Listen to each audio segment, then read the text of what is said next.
Hey guys, what is up? Welcome back to the channel. I am here with my one co-host, Chanel Cherry. Hello. Are you okay? Did your voice disappear? And I have my second co-host, CORMIER. Hola. Hola. Senoritas. How's everybody doing tonight? Good. Good. How are you? I mean, we're late. You know what I mean? I have an excuse. I'm in the process of buying a car. Yeah. What do I mean, Yes. I'm literally in the process of buying a car. I haven't made any decisions on one yet. Well, kind of. Yeah, so I can't, I'm wanting an SUV, but I don't know, is this going to sound like, this is going to sound really rude, and I don't mean this like personally against anyone else. I am not a mom, other than like a fur mom, like a fur baby mom. And so I want an SUV, but I don't want to look like a soccer mom. Yeah. Does that make sense? Yeah. Totally. Yes. I mean, like, so, and that's hard. So, and I also want like a bigger SUV, but I don't want to like, I'm not going to roll up in like an Escalade or like a Yukon or like an Expedition. Unless it has hydraulics. I roll up in it, you know what I mean? So yeah, we've literally been, I've been shopping for a car, and I didn't realize how picky I was. Actually, I did. That's a lie. It's a process. She's a Taurus. I'm a Taurus. I like nice things. And honestly, after purchasing the Charger, you guys love the Charger, don't you? Love it. It's a newer Charger. I'm not getting a second one. And it's smooth. It is really smooth. Isn't it smooth? Like, you've both driven the Charger, and you guys love the Charger. It's like a boat. It is, yeah, you don't realize how big it is inside, because it's you don't think it's that big. It's like a spaceship. So, it is a spaceship. Actually, wait till you see the Audi cat. That's even worse. Yeah. Ooh. There's so many things in the Audi that I don't even know what's going on. Like, I got in, so I'm test driving Audis is what I'm looking at. I thought I was really set on like a Q5, but I'm actually now think I'm set on a Q7. They're a little bit bigger, and like, they have moon roofs that are literally the size of the roof. The entire roof is a moon roof. We can just go stargazing. And so, actually, that was one of the requests. Like, so I have certain requests I want. Like, the Charger is really fancy. You know that. Like, it has Cyrus Music XM or radio or whatever. It has heated seats. Mm-hmm. It has Bluetooth. It has, it's like got all the bells and whistles. I really did want to purchase a Charger with a moonroof, though, a sunroof, and I couldn't find one with it. So I want all the bells and whistles, which I can only find with Audi. And, so I'm going with an Audi. But, purchasing a car is, like, stressful, man. Yeah. Like, it's not, like whether you have the money or not, like, if you're buying, like, a cheap lemon, because I've had to have those, thank God I'm at a point in my life where I'm, like, #adulting. Right. And I'm getting, like, another car loan and whatnot, so I get to be a little bit more choosy with what I'm getting, but it's not fun either way. It's true. Like, and I don't know, I'm not the kind of person that would go buy a brand new car either, because I feel like it depreciates in value, so... Like, I love being analytical, you know what I mean? Like, it's so fun being in my head. Like, I have so many things to weigh out. So, anyway, I was late. I'm sorry, but we're here. We have a lot to chat about. Krystal also was in the hospital again last night. Hi, how are ya? I know Kat and Chanel, like, these two girls right now, I want you to understand, guys, that these two girls are literally chugging my ass along. Literally. We got you. Like, I don't know what I would do without them, because they're literally like, I'm like in the ocean, like drowning, and they're like, no, you can't drown, you have to keep going. One of them comes out with their little tugboat, and they just keep pulling me out. So, thank you guys, seriously, for being such, like, awesome sisters. I love you both so much, and I hope someday I can repay it for everything I'm going through. But, so yeah, I was in the hospital last night again. I decided to go in because I had an asthma attack, got a chest x-ray. Turns out Krystal has the pneumonia, aka pneumonia. So that's why I've been so sick. I have the pneumonia. That looks like it's Pneumonia. It's pneumonia. Ammonia. So anyway, I'm on a lot of medication. I got some of that good. The doctor gave me like it's like a Tylenol with codeine and antibiotic cough syrup. And the codeine is like, I was out. Like, and I needed it because I've been waking up coughing. And like, I've been literally, guys, getting like 2 or 3 hours of sleep a night since I've been sick. I slept for 11 hours last night and I like didn't know what to do with myself. Yeah, like, I was like, where am I? I don't know what's going on. So, anyway, hopefully I'm going to get better now. So, thank you for, was that a bit? Yes, we got bits. Thank you very much for the bits. So we are talking about Destination Fear, and speaking of bits, we have a thing set up that you guys can donate through bits by purchasing presents for us. That's down below on Twitch if you scroll down. Give us presents. I would like a present. You can give there's digital teddy bears and like digital stickers that they can give to us as presents. So speaking of stickers. Oh, you want to share your shirt? You have to stand up though. Oh yeah. So I got this from how do I do this? I'll have to just let me get it. That's Black Craft Anyway, yeah, so this is the Lucifer shirt from Black Craft Cult. Yes. And, sponsor us. Well, we've been approved for sponsor. Have we? Yeah.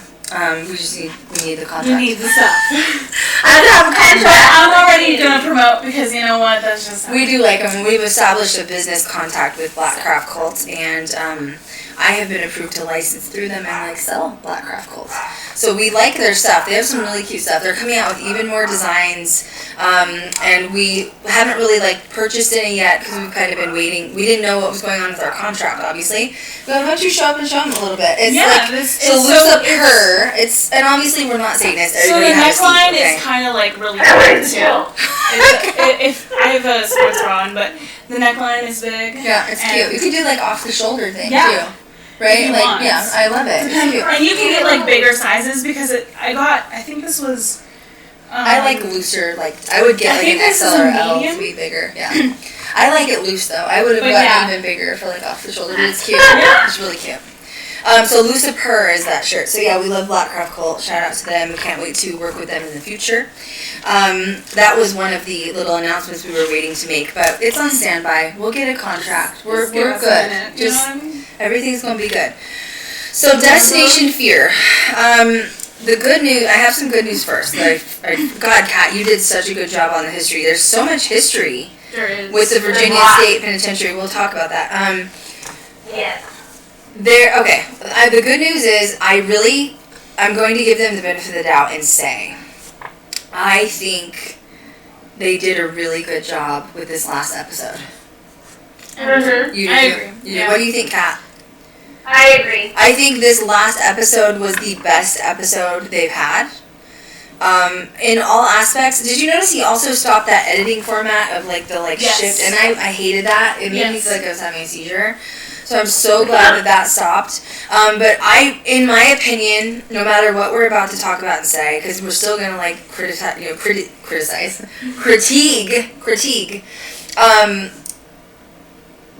They deserve a second season. Yes, I agree 100%. I think I know that we've said some things that we don't agree with how they filmed and stuff, and I still feel that way. But this is definitely what the paranormal community always wants. Is, oh, you like my highlight girl? Mm-hmm. Jeffree Star, not just kill it, chop you in the face. I wore my hair up since I was test driving cars. That's just not fun. I mean, it's fun, but it's after the third one, you're I'm over it. You know what I mean? Yeah. You're I'm tired of going around the block. Right. You know what I mean? So Destination Fear. This is what the paranormal community wants, which is, it is real and raw. Mm-hmm. Yeah. Even though we've been annoyed with some of the things they've done, like the poo-poo soup and stuff like that, it is still very much them, right? Yeah. Being themselves, which is what the paranormal community wants. They're not. None of them are recycled. I know that Dakota worked on Ghost Avengers, but he was behind the scenes most of it. Right. They're not recycled. They're new. It's what we want. But a really cool thing about this is literally through every single episode we have watched them grow. Yes. Which is why I think they ultimately deserve a second season, because I think that It's kind of cool in a way that you get to see them like on this, and then they grow, and then they grow, and they grow, and they grow. And now they're going into, I mean, I hope they get a second season, because I think it would be really good. Mm-hmm. Where they're at. And then I think we would keep watching even more growth. Because I think it seems like they're coming into their style. Yep. And they're starting to get comfortable with. Who is your favorite cat? On the show? Yeah. I have to say Alex. Really?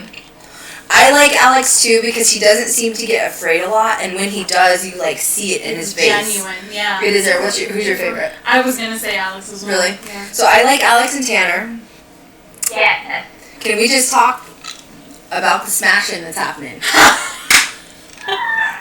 Can we just? I'm sorry, my dogs are barking in the background. Okay, can we just talk about Tanner and Chelsea chilling in a tugboat together? It was a I thought they were holding hands. It was very like romantical and like cute and like.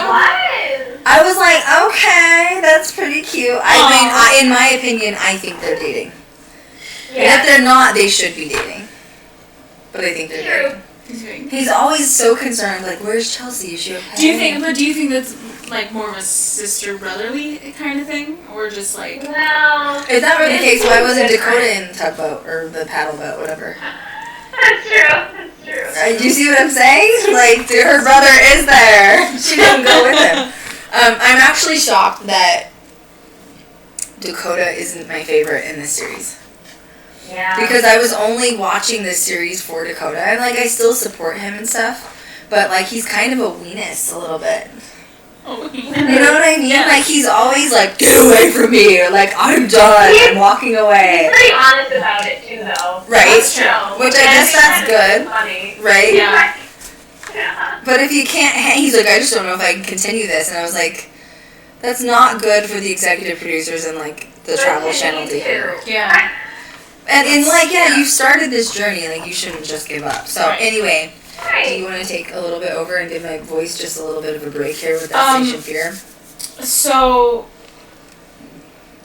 I guess, I don't know who this was, maybe it was Chelsea or someone else. Well, Kat typed up the notes, too. They keep saying that to Dakota that, like, you suck. Right. Because of these locations. Oh, well, Chelsea. Chelsea's like, you suck, I can't believe we're going here. Like, she's kind of a Debbie Downer. Yeah. A little bit. What do you think about the swing footage? What do you think about the swing footage? Honestly, it looked like a lot of fun to me. Right. And I would definitely do it. Right. But I think that, who was having regrets after they got on it? Was it Dakota? Yes. Yeah. Wasn't it Dakota, after they got on the swing, he's like, I don't know if I should be doing this. I'm like, they're raising you up.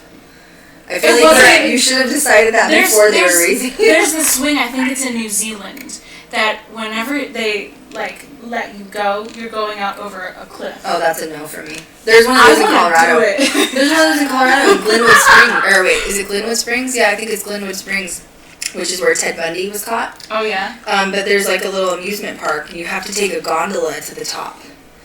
And, wow, really? Yeah, and I want to throw up every time. I'm not good in gondolas. Like, don't take me in a gondola. It's weird because, like, I've been snowboarding and skiing a lot, right? Because I grew up in Colorado, so I can take the little ski lifts. I'm fine, but for some reason, inside of the cart of the gondola makes me feel like if that metal goes down around me, like, I'm totally screwed. Oh, my God. So I'm not good in the little gondolas. But, yeah, in Colorado, they have this huge swing, and it's only one person, and it drops you off the side of the cliff. Wow. And I'm like, no, that's not gonna work for me. Ooh. Like, I may need a diaper if that happened. Are you crying? Is it No, I swing? just yawned. Oh. Sorry. Anyway, so, only talked about death inside the building and torture, not much on the actual history of the building. I agree. As a whole. When Kat sent me, I told Kat, can you look up some of the history on this? She starts looking up the history. Holy crap, we have 41. Good. She starts looking up the history, and then she starts texting me the history, and I'm like, where was this in the episode? Yeah. Because and that's one thing they're lacking that if they get a second season, they absolutely have to change. Which is, I love that, like, they're raw and real, and it is more of like the exploration, but if you're going in these places, and I feel like the history could still be told, even without, reenactments. Don't you think, Yes. Kat, from a producer perspective, don't you think that it could still be I told? feel like you would even fit that in, like, let's say they wanted to keep all of the fun, like, interactive things that they're doing, or, you know, them going out before they go to, you know, a lockdown situation.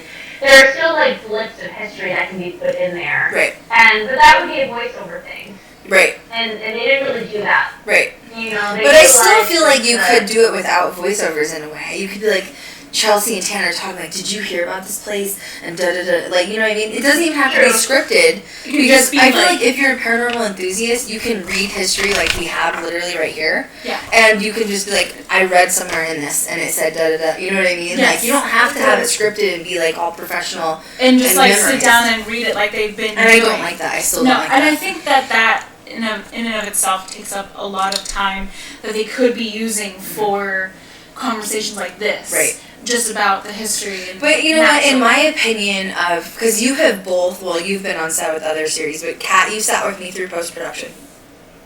Mm-hmm. You understand, and you've also recorded your own music.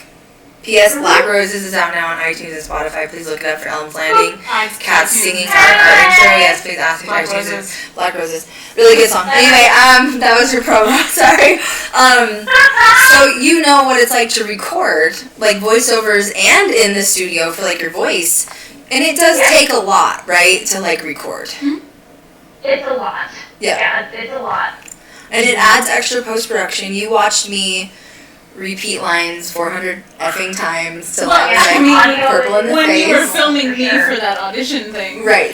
it was like You were like, I can't do it. I can't. Michelle's like, I give up. I'm like, I'm not meant for that's how you know Ghost Girl Diaries isn't scripted, because we don't. I mean, Kat's done theater, so she memorizes like songs to sing on stage. But like for me, memorizing script, I can't do it. That's why I can't act. Because to ask me to take a script and like memorize it is like unrealistic. I could never memorize like 32 pages of script. you know, like a few times ago, you know, Chanel. Oh, Funny Redemption. Are you okay? Are you alright? Funny Redemption. He used our emoji. That means he's subscribed to our Twitch. Shout out to Funny Redemption. Yeah. Thank you. But like, Don't kill yourself. a little times ago, the Chanel tries to memorize all of what we're talking about in these. You used to do that. Chanel used to think that when we were streaming, you had to memorize everything, and Kat and I were Go like, down the dark rabbit hole. that's also like will Yes. cause severe depression, I feel like, quickly. Yes. Attempting to memorize like 12 pages of knowledge and like history. I'm like, okay. She'd call me, she'd be like, I just can't remember anything past page like 4. I'm like, I bet. Why are you trying to? Like, jeez. So anyway, that's how you know GGD is definitely not scripted. Anyway, so bad conditions like rats and lice. Ew, that was gross, wasn't it? Upper levels of the They said they penitentiary. fished for rats and mice. That the prisoners would get bored. Isn't that sick? Oh. It's disgusting. Well, that just goes to show you how bad the conditions actually were. Yeah. Plus, the temperatures up in the higher cell blocks would get up to 102. They said sometimes 109 or something. Yeah. That's horrible. That is Horrible. I mean, but okay, let's be real for a second, which I feel like this part was not portrayed or discussed either. And like, there are rare cases of people in prison or death row that shouldn't be there. They've been falsely accused, okay? I'm not talking about those people. I'm talking about the people that are like murderers and who really deserve, child molesters, who deserve to be there, animal abusers, okay? Do we really care if they're sitting in 109 degree heat? no. Didn't they kind of purchase their ticket in there a little bit? Yeah. I mean, They did. once again, the ones that deserved it, in my opinion. So anyway, that's just my 2 cents on it. And I felt like they should have portrayed that. They're like, oh, these poor people. I'm like, dude, especially, what was this open in like 1863? 1863, You're talking 1866. people that like, I mean, at that point, Kat, when was like Salem even going on? Like people were probably like trying to kill people for witchcraft and stuff still. And like weird, you know what I mean? Like that was a time when it was still really weird. So I would assume if you were really locked away in like a major penitentiary or prison, it was for like a legit reason. That's Anyways, keep going. So anyway, they deserve to rot in 109-degree prison hell. That's my. Well, they basically shut with rats and mice. Yeah, I feel like you should have like reality check with yourself and be like, you know what? Probably shouldn't have murdered that family. I wouldn't be sitting here with rats and mice on my chest in 109-degree heat. Yeah. You know? Well, I mean, they also basically shut the prison down because of cruel punishment and, like, conditions and all that sort of thing. And also, I know that you said that you did believe this part when Dakota was actually scratched on the back. I did believe that. Yeah. What do you think of that, Kat? Oh, yeah, I 100% believe that. Yeah, I think it was definitely an apparition. I hate to sound like a snood, but I'm really snooty when it comes to scratches because I feel like I've obviously investigated with a lot of people. Like, I used to be at the Stanley and they'd have, like, groups and groups of people come in. And I feel like after the times I've seen people be injured, I can really tell the difference between an apparition injury versus a human man-made injury. And a lot of the things we see, unfortunately, I feel like they're human-made, like, or self-inflicted or whatever. But with this one, I feel like it's very, very rare when the skin is broken from like an apparition. And I'm not just, let's not jump into demons here. Jesus Lord. Like, you can still get scratched and it's not a demon, you know? Like, if the skin does break, from my experience, it is only, like, let's say there's, like, one gashed line where you've seen, like, the scratch. Only part of it will be broken. Does that make sense? Or a little piece of it? So it's almost like the apparition was able to, like, inflict a wound, but it's only, like, they only had enough strength for a little bit. Right. So when people come out with these huge gashes, I'm like, it could be self-inflicted, or else you seriously need to, like, go call a priest and, like, get an exorcism, because I feel like if it can't just be a massive gash every time, you know what I mean? Or else it is, like, something dark. So his was very, like, elongated, separated, and it also was, like, more welty.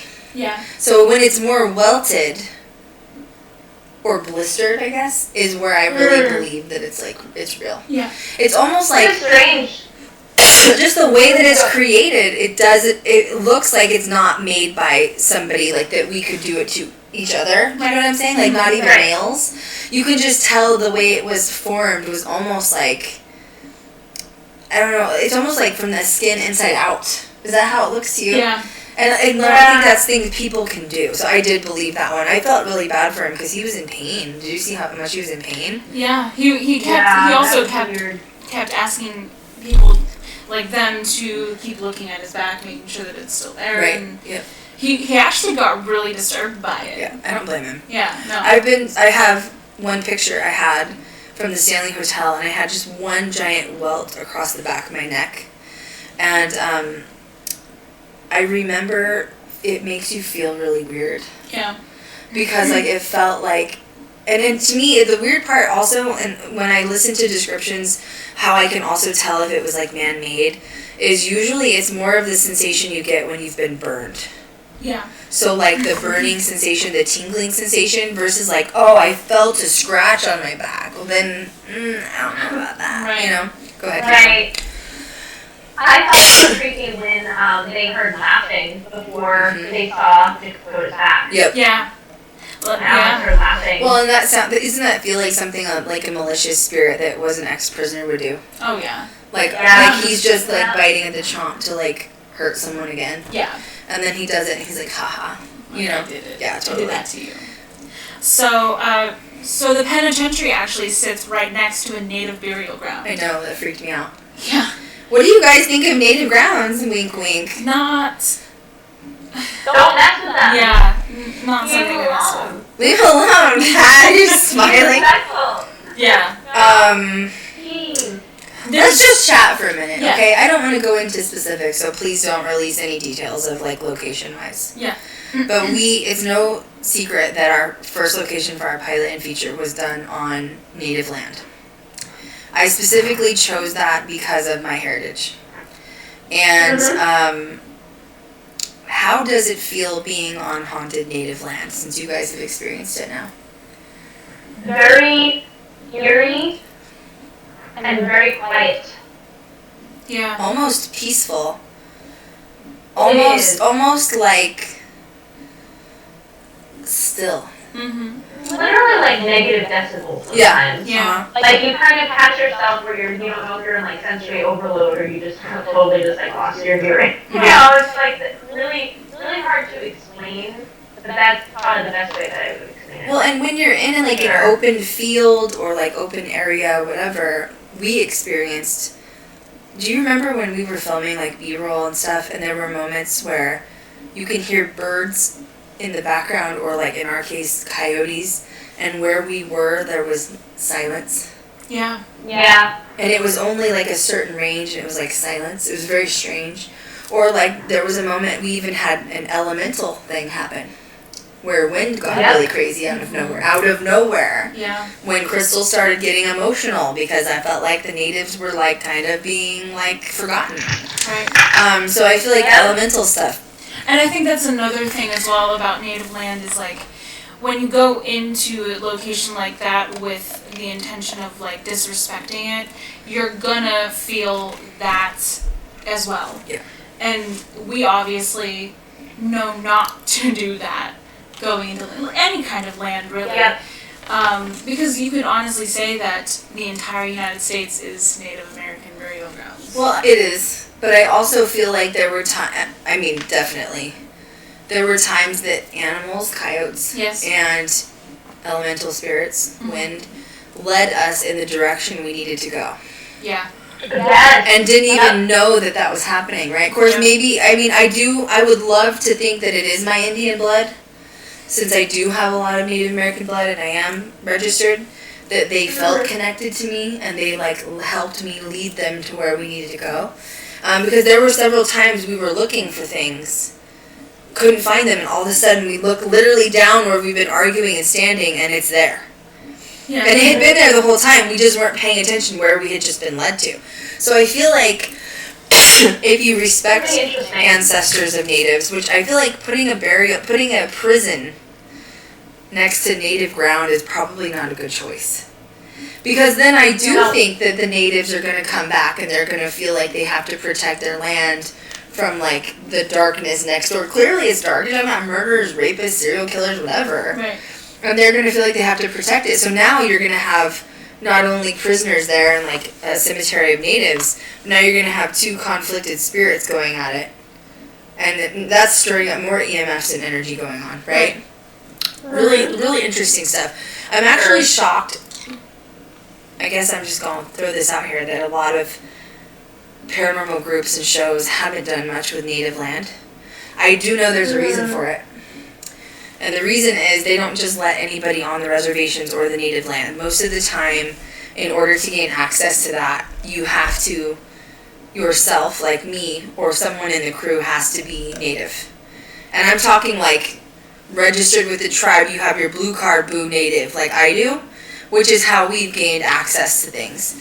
And I think that's why all of these haunted places have been quite untouched with native land. Because nobody's been able to access it until now. Yeah. Till GGD, you know what I'm saying? Keep going. So, there's a quote actually from one of the interviewees. Cells were only meant to be slept in. They were never meant to be lived in because they were too small. Which I guess that kind of puts in perspective how the living. What does that mean, though? Like, I mean, I know what it means, but like, what were they supposed to do there? Like, of course they're gonna live there. Yeah, but what do you think, Kat? I didn't really understand that either, because I mean, where the hell else are they gonna go? Right. Well, I thought my answer was, what's a prison cell for? Like, right. What do you mean they're not gonna live there? Yeah. They were like in there for like a day. It didn't make sense to me, and I was like, okay, I don't know. But maybe she's just pulling that from the books and like reading, you know what I mean? You know what I found interesting was this is the second, there could have been more, but I can't remember them off the top of my head. Yes. This was the second episode for Destination Fear where somebody they interviewed said don't poke. Right. Or don't enter, or like whatever the word was. Like don't make it mad. Mm-hmm. You know, don't make the entities mad. And I was like, why are they've used that twice now? Right. I don't know. I really don't, I mean,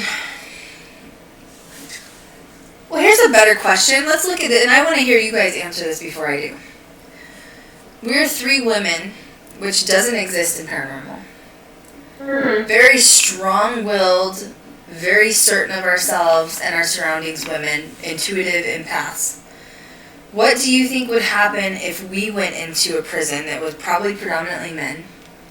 And how would you handle it, considering knowing that they are prisoners that probably did vile things to each other, women and children? How would you handle it, Kat? Like, how would you, would you go in without provoking? Would you provoke? There's really no wrong answer. It's just, I just want to hear it from you. That's a good question. I would probably you cut out in between some of it, so I missed some of your okay. Just as a woman, how would you treat the prisoners, knowing it was like men and women and children that they were murdering? You know what I mean? Like, would you provoke? I probably would. Yeah, I don't know. I feel like it would probably be really aggressive. Right. Especially toward they gave no Fs. Right. Yeah, Mm-hmm. and because another thing is like, sorry, Kat, go ahead. Oh yeah, you go. But I was just gonna say that another thing is like, obviously they don't really have a lot of women in the penitentiary, if any. I doubt at that time, 18 something, 64. 1863. I highly doubt they had women guards at that time. Yeah. So because of that, they obviously don't see women often. They're not around them often. And if three girls come in provoking them, they're going to be intimidated. Lunch too. Yeah. Yeah. I mean, really. Right. If you've been in prison for 6 years, realistically, let's be real, without getting booty, you're gonna go for some three girls that just came in looking like a meat sandwich. Of course you are. Yeah. Which is why I think, personally, I'd have to make sure I was being aggressive back. Yeah. Of course, dark energies, and I feel like even a human that's done bad things like murder would have to still have dark energy. Yeah. That's why I say, like, these people are like, oh, it's a demon. No, there's, like, bad humans, people. Mm-hmm. And then bad humans become bad spirits, and they can be just as aggressive and mean as a demon. So that's why I get so sick of hearing that demon this, demon that. I'm like, please stop. Please let it go. Please let it go. Let it go. I mean, how would you act, Chanel? Going into a place like that? Yeah, you tend to attract the dark, creepy men in these locations. The cat's too bubbly. They're like, we don't want, she's too happy for us. And they're like, Krystal won't mess with us. So we're like, let's go for Chanel. Well, they all, no, I'm just kidding. I was going to say they all love me anyways. They all on the dark side, yeah. But, yeah, I don't know. I definitely wouldn't be all submissive about it. Right, well, I would hope not. I mean, I didn't hire you for that. Right. But it's true. Like, you'd have to, like, hold your ground and be like, well, look. Like, who's the living one? But, okay, I guess the question, too, then, now to add on that is, would you feel bad for them the way that Destination Fear did? You mean feel like bad the for prisoner? Like, who's stuck there? Who's dead there? No, I don't either. I don't know if I could go in with empathy like that. Like, I mean, how do you feel, Kat? Your audio is cutting in and out again. I missed everything you just said. Really?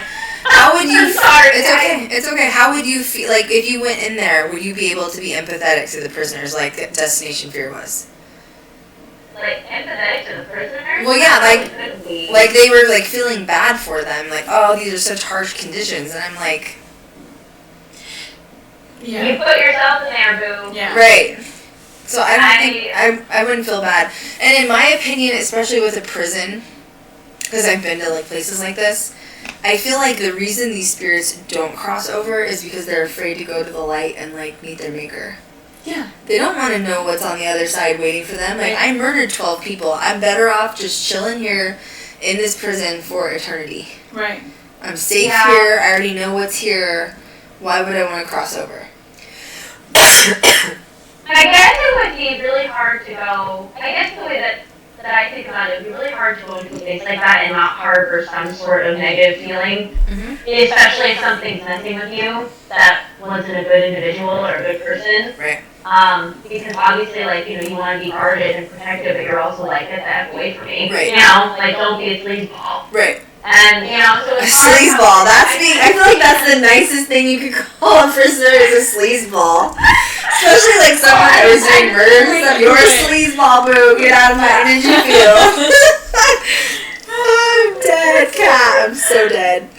Alright. Okay, here's You're a sleazeball. this could be a good example of some a vengeful spirit, or someone that comes back as a vengeful spirit. Right. Red was an inmate. They Right. say one of the most gruesome inmates ever to live. He was stabbed 37 times heard that, yeah. by his friend Rusty. Why Yeah. do you think he was stabbed, though? Probably because he's not a good person. Rusty didn't trust That's Red, okay? Rusty knew. Rusty was like, I do not trust Red, okay? He has taken 37 lives. What's one more on my record? At least I know I'll be alive in the end. Yeah. He's probably scared to, it's like, I laugh because they call it a friend, and I'm like, I mean, seriously, you hear about like this all the time. I used to have a friend, this is back in the day, who went to prison, like actual prison. He was a drug dealer, okay? We are no longer friends. Everybody calm down. But he was a really good soul, you know what I mean? He cleaned himself up by the time I had met him, but he was telling me about prison. And literally, prison is like a whole nother government system. Like, the child molesters stick together because they have to hold each other's backs, because often the other prisoners, even murderers, have children, right? Mm-hmm. So if a child molester walks in, the child molester is the first on the list to go. And if someone like a murderer has 12 murders on his case, or 5 or whatever, and he's been sentenced to 5 lifetime prisons, do you really think he's going to care about going to kill another child molester? No. Because he's thinking about his daughter or his son. And he's like, I'm already in here forever. I'm going to make sure you're not going to ever get out again. Right. So basically they have these like posses, and then within the posses there's like one that runs it. And then from there there's always like a kingpin basically running it. And like even like the officers know it, or like the guards know it. And like you have to like report to these like little kingpins, and like, here's my paperwork. I'm being sent to prison because I'm a drug dealer, or because I'm a murderer or whatever. And they basically categorize you for being like what's the worst and the best. And the ones that are the worst are first child molesters, and second animal abusers. They will literally have no fear. But the third one is if you have a serial killer in there. That's why oftentimes they keep people that are serial killers in solitary confinement.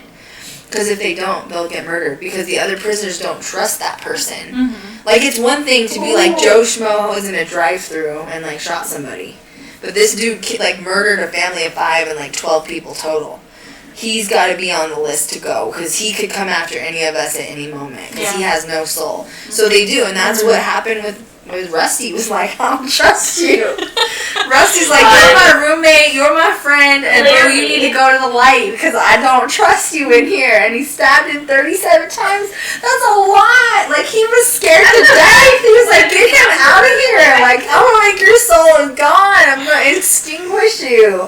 Like, that's terrifying. Oh, yeah. Someone 37 times in the chest. That's a lot, of course. Like, as an empath, like, not that any of us have ever stabbed anybody, but think about what does it take, like, really critically think what it takes to stab somebody, especially in prison. You'd have to get a tool.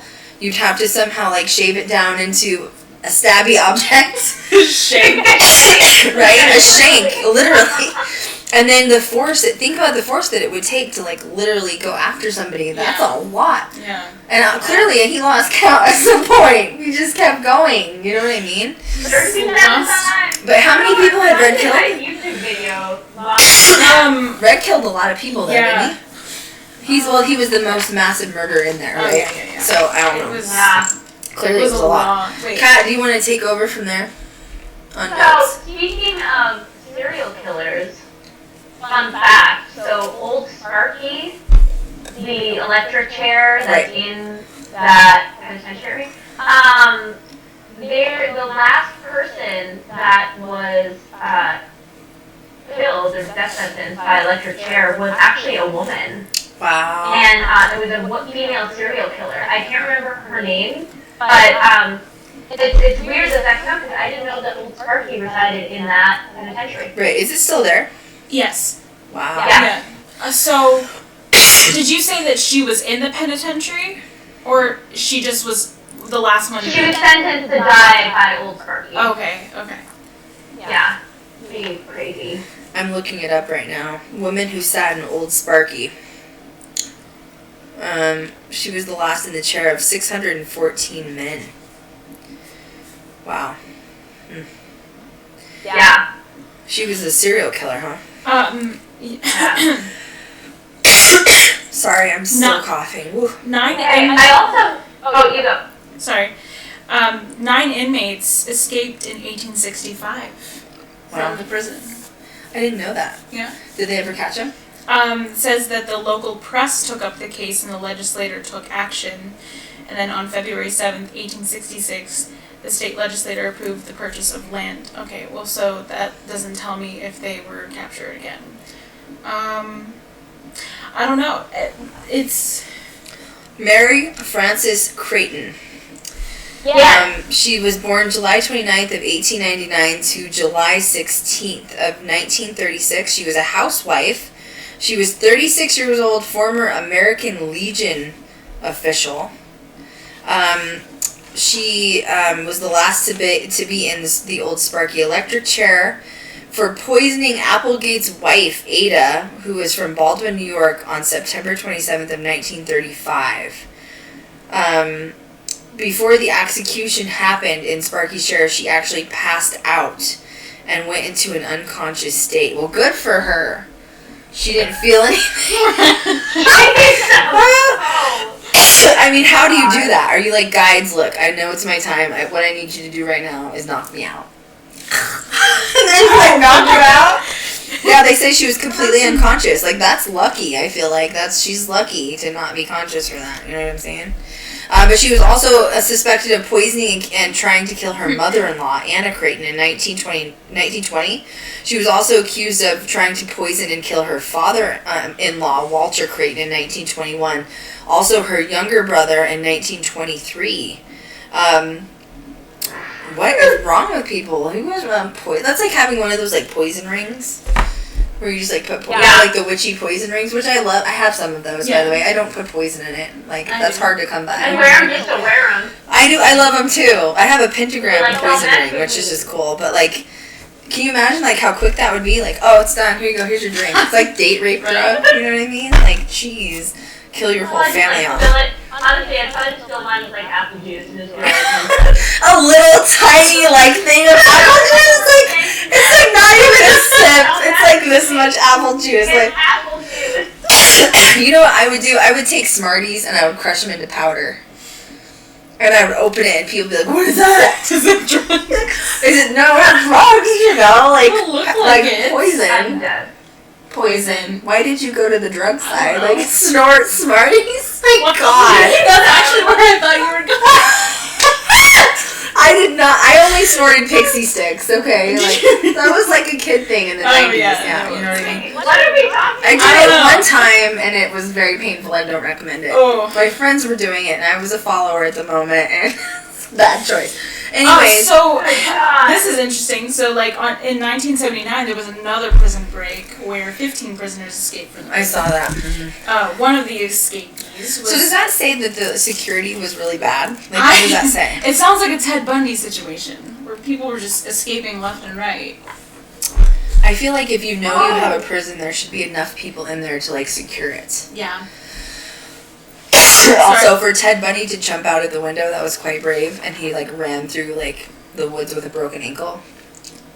Yeah, and you guys know what Colorado looks like. That's where he ran through. Oh my. He was running up and down mountains. Where are you going? Where are you going? God. Nowhere. He's lucky he got caught and didn't get eaten by a bear. Sorry. Charles Manson writing a letter to be sent to that prison because he had heard about the stuff that was going on there. And then, like... So what did he want when he sent the letter there? I don't know. I'm pretty sure the letter can still be found at somewhere at the jail he was at, or, you know, the prison that he was at. But he had heard about the paranormal activity that was going on there, and all the bad things that were happening, and he asked to be transferred to Moundsville Penitentiary. He's so weird. And they were like, no. They were like, no, we don't want Charles Manson here. There's Charles Manson, that's a little too close to home if you... Well, that's because he was always into the occult stuff, so he was probably like, ooh, there's demons there. They're my friends. Can I transfer there? Like, as if it's a hospital. As if it's like a hospital. Like, I'd like to be transferred to this better facility. No, Charles, you're in prison. You don't get a request, Charles. Have a seat. Like, people are so weird. Keep going. Oh, here's a question for you. Okay. What did you guys think about Tanner getting spit on? I don't know about that. Yeah, I don't either. Considering how not abandoned, but how old the place is. Could be a water leak. Right. Mm-hmm. Yeah. And you know, like, there's already, like, during the interview with the lady, I don't remember her name, but already she claimed that she was spit on too. Mm-hmm. And that's already setting up the, like, mind the thing. Mindset for them. Yeah, that, like, oh, I should get spit on too. Yeah. I don't know how I feel about that. I've never... Where did the wetness come from? I feel like, let's be real, where's the moisture from, bro? Like, I'm gonna pull Ghost Hunters out right now and be like, let's pull a Ghost Hunters moment. Like, you're in a very old, cold, gross building. Like, there could be moisture. It was, like, super hot, too. Right. That's true. I don't know. I'm just saying. Do you think it was real, Kat? I don't know. They didn't talk about the Wagon Gate area, because isn't there? You have been there. Yes, and I'm trying to remember. Why haven't we said that yet? Chanel has been here. I've been to Moundsville. Yeah, This was when I did, like, my little, like, paranormal investigations with friends. Well, I thought she did a ritual there. No. The first thing I think, she did a ritual there. And I think it's, like, one of the Wagon Gates that has a drop thing where, like, you would hang, like, inmates. Huh. Or they would hang themselves. So why don't you think they showed it? I don't, because I know that they had drove through that, mm-hmm. but I don't know why they didn't mention it. I don't think they also mentioned one of the rooms that when you go into the room, it's so dark that you can't see your hand. Why didn't they talk about that too? Yeah. I don't know. You went in there. I went in there. So one of the guides, the tour guides, said, like, if anybody wants to go into the room by themselves first, like, come up. And I was like, you know what? I'm gonna do it. Of course you did. Look at my shocked face. So I go in, and it's like you just feel like you're surrounded by, like, beings or something. It's like a darker darkness, if that makes sense. Right. But is it underground technically? Or? Yeah, it's very, very quiet. You have to walk outside of the penitentiary to go underground, basically. Right. So, yeah, that would probably be a good room for EVPs. Right, because it's so, like, quiet. Yeah. Yeah. Oh! Or like a geopod. Mm-hmm. Or geophone. Yes. I'm sorry, I go to the notes and then I'm like, ooh. Okay. No, good, do it. Because my throat hurts, so I'm appreciating you guys seeing this a little bit. So, can I tell a story? Please do, as I die. I chatted about this with Krystal earlier. So yeah, this is messed up, bro. I don't know how I feel about this, honestly. It's weird. Yeah, and it's a little, like, flip, so I'll read it out loud to you guys, just so you guys get, like, context what happened. But, the long story short of it is, essentially, there's a ghost called the Greenbrier Ghost, that resides in the area, and it was one of the first few like, murder mysteries that was solved by a ghost. And it was really strange. Court case, right?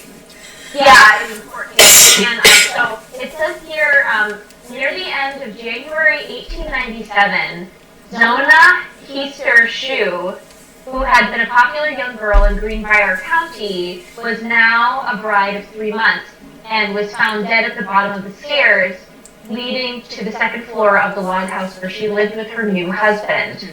The body was discovered by a neighbor, a child of about 11 years, who did chores for her. So an 11-year-old found her. That's horrible. That's horrible. Zona's body was taken 14 miles across the valley to her childhood when she was buried there. Essentially, her body was examined, but it wasn't really, and they just said that it was, she died of an everlasting faint. And essentially what ended up happening was, within a month of the burial of the girl, the dead girl's mother was visited by her daughter 4 times in dreams, saying, you know, you need to accuse the blacksmith of the violent death that she had, and essentially to tell on him to set the record straight about her passing, that she didn't die of natural causes, she was murdered. So, of course, the mom was like, I've had these really vivid dreams for 4 days, I'm just really feeling like we need to, like, figure out what's going on here, because I just think this is what actually happened. They ended up finding out that the blacksmith, which was the husband of the girl, had changed his name and had multiple marriages and, like, had killed his son in like, a past marriage, and swept it under the rug, and then got married to somebody else and, like, swept that under the rug. And his name was also known as Trout, which is very strange to me. Right. It's fishy to me. It sounds fishy, but good one.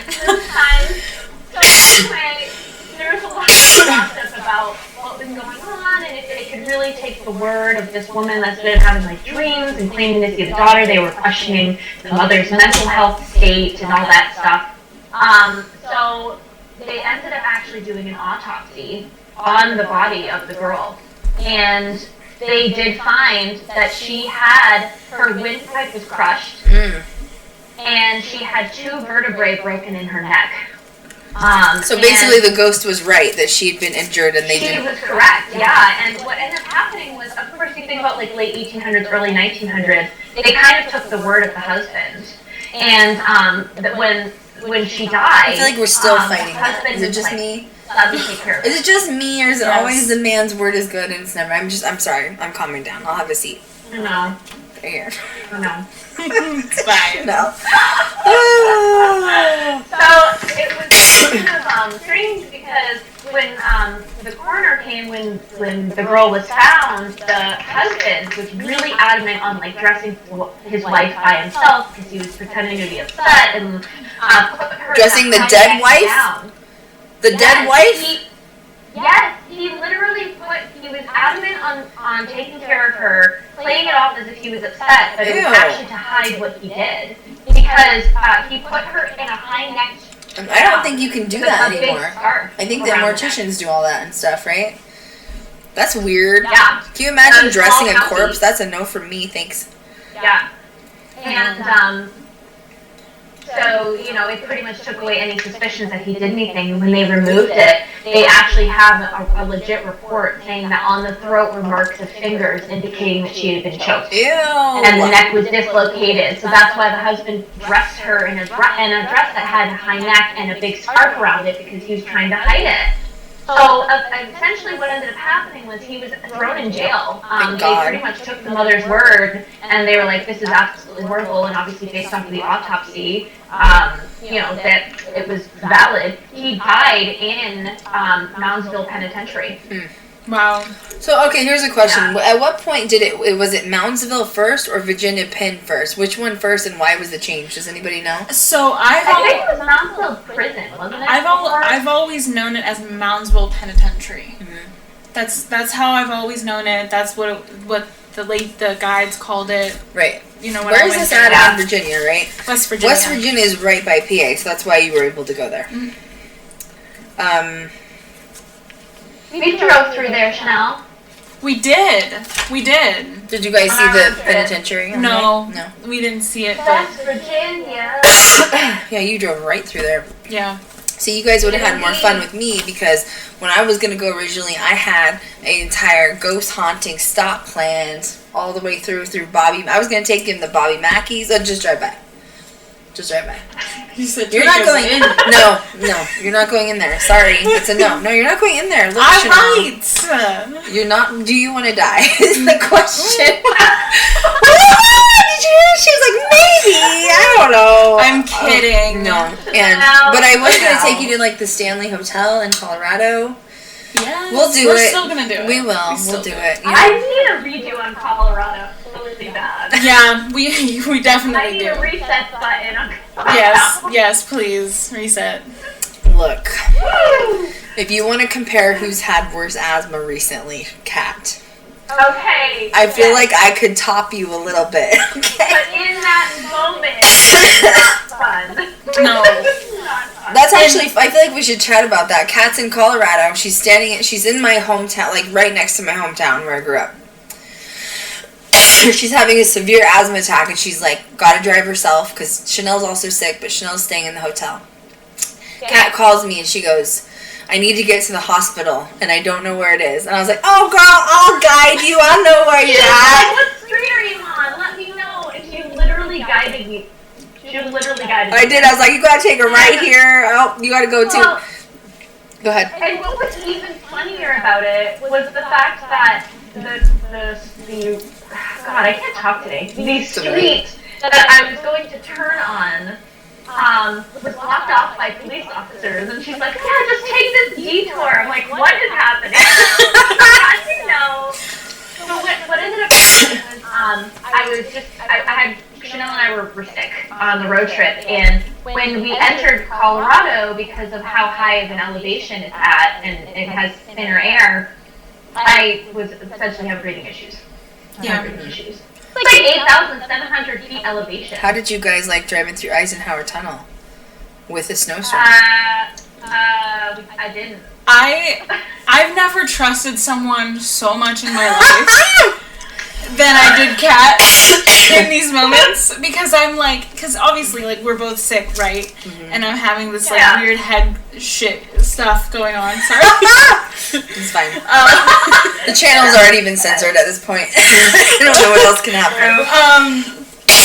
And so it's like making everything worse as far as like elevation goes, because then you've got the ears, you got like all this stuff going on, and Kat's like basically half dying, and I didn't even really realize it until she's like, so I need to take your car to the ER to the hospital. I'm like, it was so casual too. Yes, it was. I think I had like just gotten out of the bathroom, and I'm like, Chanel. Yeah, she literally she comes out of the bathroom. She's like, so can I take your car, because I need to go get my nebulizer, like asthma under control. And I was like, yeah. And she's like, so she's like I'm gonna like need it like now though. And we're gonna be great on the road where we're like, I mean, you're the like half healthy one, and Kat and I are like dying of asthma the whole time. Sorry, Asthma's real. Yeah. Asthma's real. Clearly caused me to get pneumonia. Kat.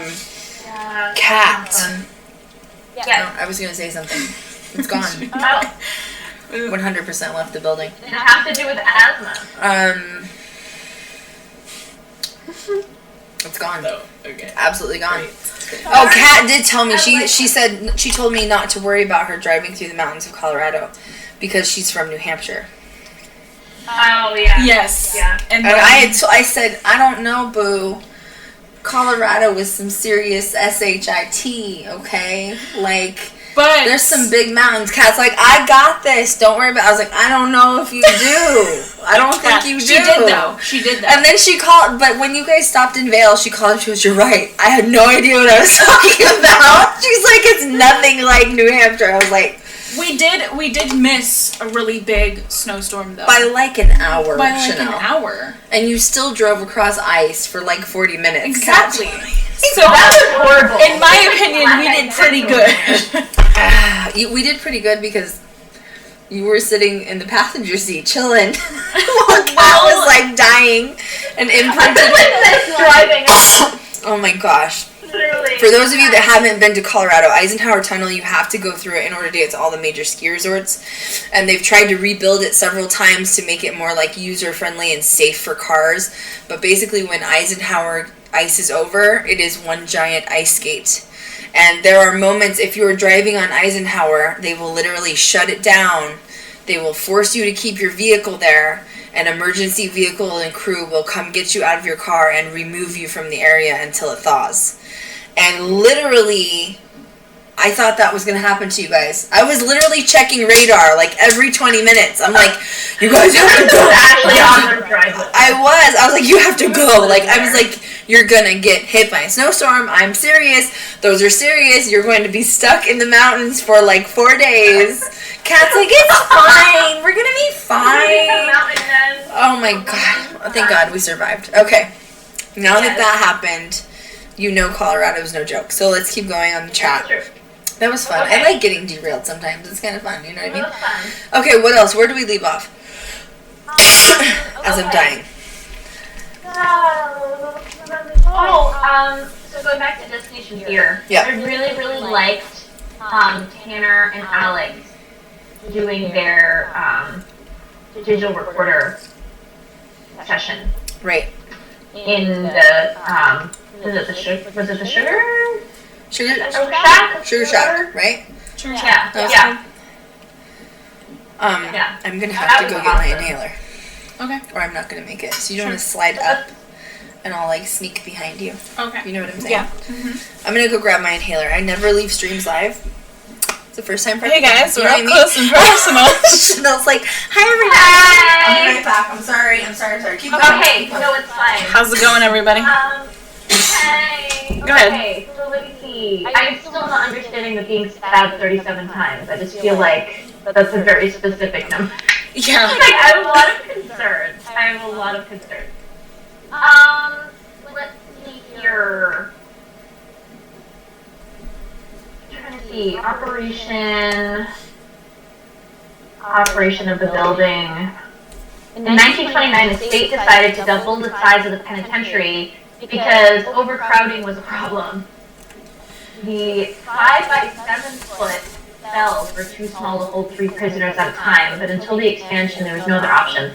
Now, what was the form of torture that they talked about? About what they might have thought that Dakota had the marks on his back from? Oh, was it whipping? Or I think so. It was something like that. I can't remember if they called it something else though. So that's strange. We're looking at this here, guys. Let's see here. Ooh, I am all messed up here. That's not it. Oh man, did you read the riot? The prison break? About the riot. The riots? Hold on. Yeah. Okay, so January 1st, 1986 was the date of one of the most infamous riots in recent history. The West Virginia Penitentiary, also known as Moundsville, was undergoing many changes and problems. Security had become extremely loose in all areas. The prison was holding more than 2,000 men and crowding was an issue. At around 5:30 p.m., 20 inmates, known as a group called the Avengers, stormed the mess hall where Captain Glasssock, G-L-A-S-S-O-C-K. Glasssock. I almost said something else, but I caught myself. Oh, Captain Glasssock and others were on duty. Within seconds, 5 other officers and a food service worker were tackled and slammed to the floor. Inmates put knives to their throats and handcuffed them with their own handcuffs. What? Wow. Although several hostages were taken throughout the day, none of them were seriously injured. However, over the course of the 2-day upheaval, 2 days, 3 inmates were killed for an assortment of reasons. There are literally no words. Wow. How do you let that happen for 2 days? And how did not more people not die? I feel like that's, wow. this meeting set up a new list of rules and standards. Okay, so the governor got involved once he heard about it. National and local news covered the story as well as the inmates meeting with Governor Moore. Wow. So, executions, right? Yeah. So from 1899 to 1959, 94 men were executed at the prison. Wow. Hanging was the method of execution until 1949. So they did hang people. Where did they hang them? Did they talk about that in the episode? I don't think so. See, this is why I'm like, why didn't they talk about so many other different areas in the prison that should have been noted, at least, even if they weren't investigating those areas. Yeah. The public could attend hangings, which were public until June 19th, 1931. Can you imagine that? That's like going back to Salem witch trials. Wait a minute. Kind of thing. Is this the last one? Sorry? Public could attend hangings, which were public until 1931. Oh my god. Yes, Wow. so there is a trapdoor. Frank Heyer was executed for murdering his wife. When the trapdoor beneath him was opened and his full weight settled into the noose, he was instantly decapitated. So I'm curious where that trapdoor is. I'm telling you, from what I remember, it's in the area of, wait a second. Okay, waiting. God, I have like weird allergies all of a sudden. Okay. I feel like I would want to investigate there. Moundsville? Yeah. Well, especially by where they like hung people.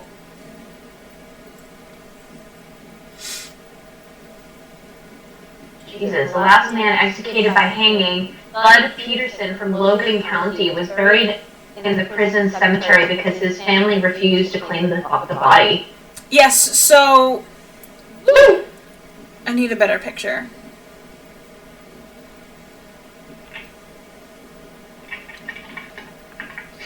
Hold on.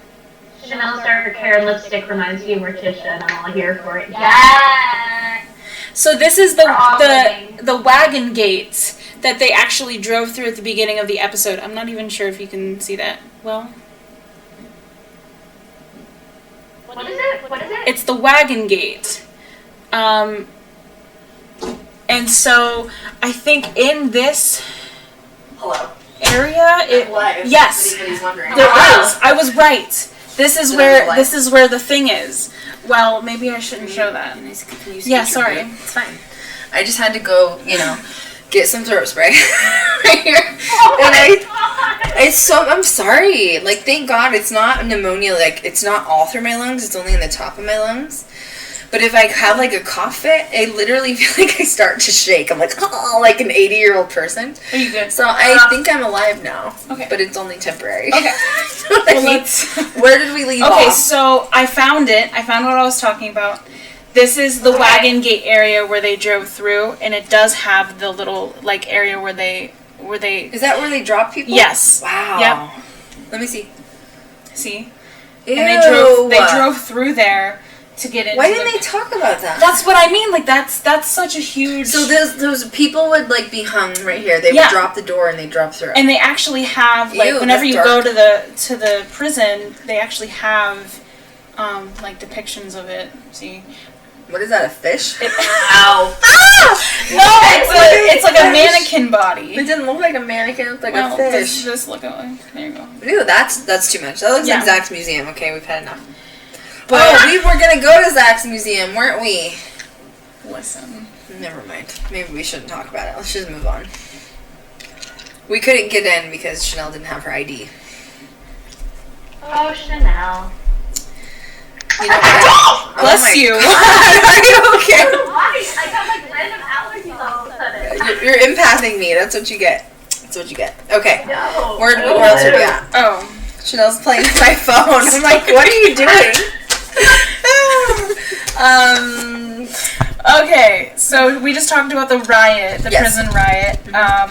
executions, Old Sparky. We talked about that. Pretty much all of it. Yeah, Prison I Break. think we hit on pretty much everything. I'm so glad you guys are helping run this stream because my brain is like so fogged up right now. It's not even working.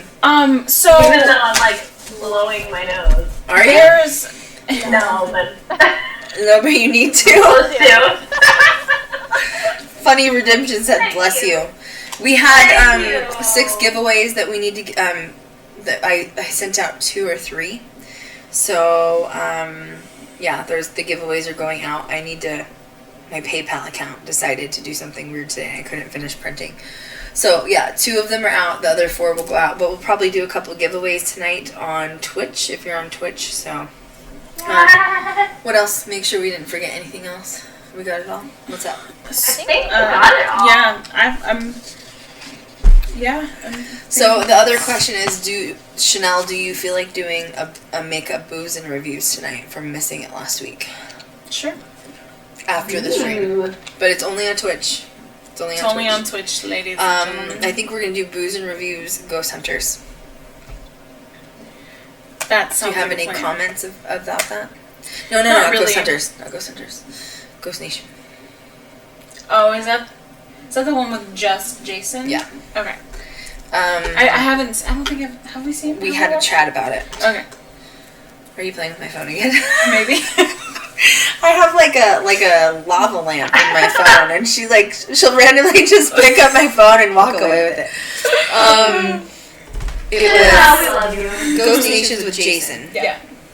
Please stand by. Do you remember it was something Sorry, some weird? I'm like You were, but it's fine. Maybe you want to like to be up close and personal.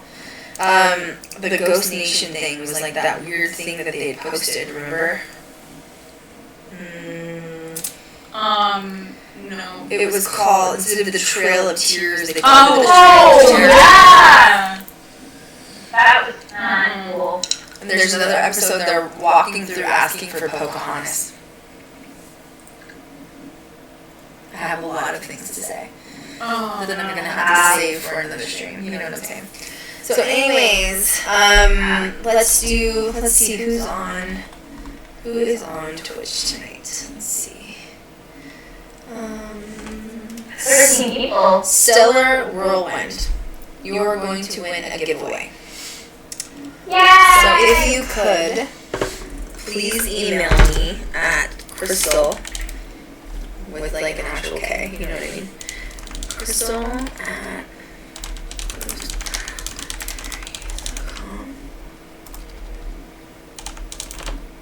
and please email me your screen name and address for the giveaway. And that's it. That's it. Wednesday, Yes. for booze and reviews, Chanel and Crystal are going to be watching the Surf Files, the Haunting of Lambert Castle. So Which files? Which is that? Oh. Huh? Which files? Older? Oh, the Holzer files. Oh no.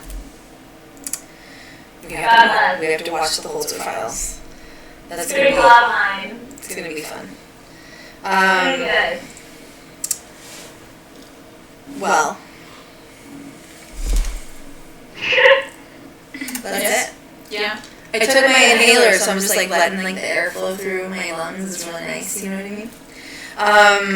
Let's watch one Booze and Reviews on Twitch only. We're gonna end the stream for like 10 minutes.